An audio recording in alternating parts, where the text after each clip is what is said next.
TV 24 news ವಾಹಿನಿಗೆ ಸ್ವಾಗತ. ರಾಜ್ಯಾಧ್ಯಕ್ಷರ ಬದಲಾವಣೆ ವಿಚಾರವಾಗಿ ಬಹಳ ಸ್ಪಷ್ಟವಾಗಿ ಡಿಸಿಎಂ ಅವರು ಹೇಳಿದ್ದಾರೆ ಎಂದು ಸಚಿವ ಪ್ರಿಯಾಂಕ ಖರ್ಗೆ ಹೇಳಿದ್ದಾರೆ. ಪಕ್ಷ ಅಧಿಕಾರಕ್ಕೆ ಬಂದಿದೆ. ಸಿಎಂ ಡಿಸಿಎಂ ಯಾರು ಕೂಡ ಕುರ್ಚಿಗೆ ಅಂಟಿಕೊಂಡು ಕುಳಿತಿಲ್ಲ. ಹೈಕಮಾಂಡ್ ಆದೇಶವನ್ನ ಪಾಲಿಸುತ್ತಾರೆ.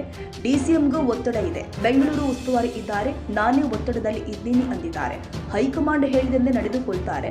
ಫುಲ್ ಟೈಮ್ ಇದ್ರೆ ಪಕ್ಷ ಸಂಘಟನೆಗೆ ಅನುಕೂಲ ಆಗುತ್ತೆ ಅನ್ನೋದು ಕೆಲವರ ಅಭಿಪ್ರಾಯ ಇರಬಹುದು. ಹೈಕಮಾಂಡ್ ಎಲ್ಲವನ್ನ ಮಾಡುತ್ತೆ ಎಂದು ಸಚಿವ ಪ್ರಿಯಾಂಕ ಖರ್ಗೆ ಹೇಳಿಕೆ ಕೊಟ್ಟಿದ್ದಾರೆ. ಪ್ರೆಸ್ ಸ್ಟೇಟ್ಮೆಂಟ್ ರಿಲೀಸ್ ಮಾಡಿದ್ದಾರೆ. ಯಾರ್ಯಾರು ಹೈಕಮಾಂಡ್ ಸೂಚನೆ ಬಳಿಕವೂ ಕೂಡ ಪ್ರೆಸ್ ಸ್ಟೇಟ್ಮೆಂಟ್ ಕೊಡ್ತಾ ಇದ್ದಾರೆ. ಅವರು ರಿಪೋರ್ಟ್ ಕಾರ್ಡ್ ಅನ್ನ ಸೂಕ್ಷ್ಮ ಗಮನಿಸ್ತಾ ಇದೆ. ಸ್ವಲ್ಪ ಕ್ಯಾಮೆರಾ ಡೌನ್ ಮಾಡಿ ನೋಡಿ. ಈಗಾಗಲೇ ನಮ್ಮ ವರದಿಗಳು ಎತ್ಕೊಂಡವಾ ಪಿಸಿಸಿ ಅಧ್ಯಕ್ಷರಿಗೆ ಸಬ್ಮಿಟ್ ಮಾಡಿದ್ದಾರೆ. ಮತ್ತೆ ಪಿಸಿಸಿ ಅವರು ಎಐಸಿಸಿ ಅವರಿಗೆ ಕೊಟ್ಟಿದ್ದಾರೆ. ಅದರಲ್ಲಿ ಪಬ್ಲಿಕ್ ತಪ್ಪೇನಿಲ್ಲ. ನಿಮ್ಗೆ ಗೊತ್ತು, ಪ್ರತಿ ವರದಿಯನ್ನ ನಾನು ರಿಲೀಸ್ ಮಾಡ್ತಾ ಇದ್ದೀನಿ. ಈಗ ಚುನಾವಣೆ ಆದ್ಮೇಲೆ ಮಾಡಿಲ್ಲ ಅಷ್ಟೇ, ಲಾಸ್ಟ್ 3-4 ಮಂತ್ಸ್. ನಾವು ಮಾಡ್ತಾ ಇರೋ ಕೆಲಸ ಏನು, ನೀತಿ ಏನು, ಹೊಸ ಯೋಜನೆಗಳೇನು ನಾವು ಪಬ್ಲಿಕ್ನಲ್ಲಿ ಪಕ್ಷಕ್ಕೆ ಕೊಡಲೇಬೇಕಾಗ್ತದಲ್ಲ.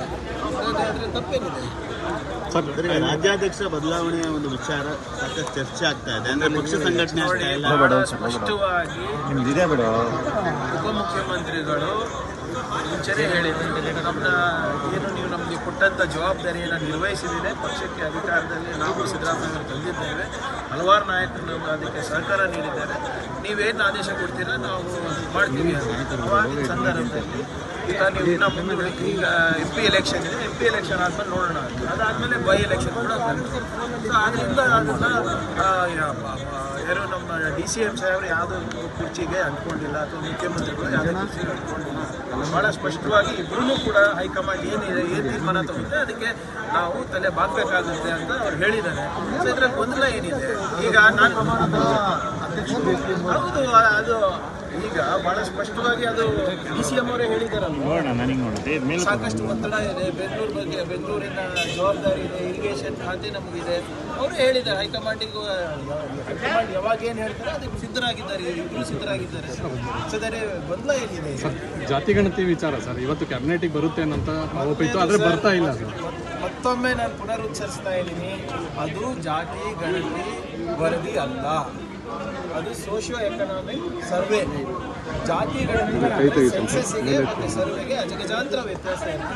ಅದೇನೇ ಇರಲಿ, ಕ್ಯಾಬಿನೆಟ್ಗೆ ಬಂದಾಗ ಅದನ್ನು ಸ್ಟಡಿ ಮಾಡಿಬಿಟ್ಟು ಅದ್ರ ಬಗ್ಗೆ ಹೇಳಿಕೆ ಕೊಡ್ಬೋದು. ಸದ್ಯಕ್ಕಂತೂ ನಾನಂತೂ ನೋಡಿಲ್ಲ ಆ ರಿಪೋರ್ಟು. ಬರೀ ಮಾನ್ಯ ಮುಖ್ಯಮಂತ್ರಿಗಳ ಹತ್ರ ಮಾತ್ರ ಇರೋದು, ಅದು ಬಿಟ್ಟರೆ ಬೇರೆ ಯಾರೂ ನೋಡಿಲ್ಲ.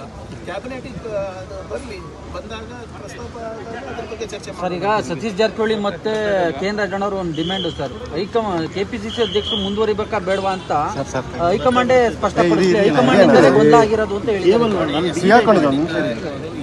ಎಲ್ಲರದು ಸಿಗಾಕೊಂಡಿದೆ ಕೇಬಲ್. ಅವ್ರದ್ದು ನಿರೀಕ್ಷೆ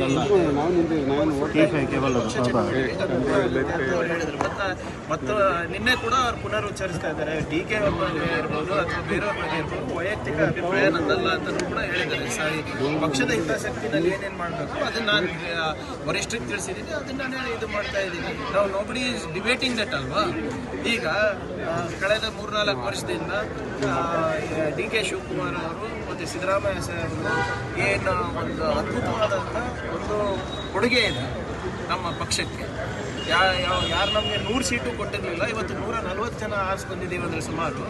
ಅದಕ್ಕೆ ಇವರಿಗೂ ಮುಂದೆ ನಿಂತ್ಕೊಂಡು ಇವ್ರ ಜೊತೆ ಎಲ್ಲ ಹಿರಿಯರು ಇರೋದ್ರಿಂದಲೇ ನಾವೆಲ್ಲ ಬಂದಿರೋದು.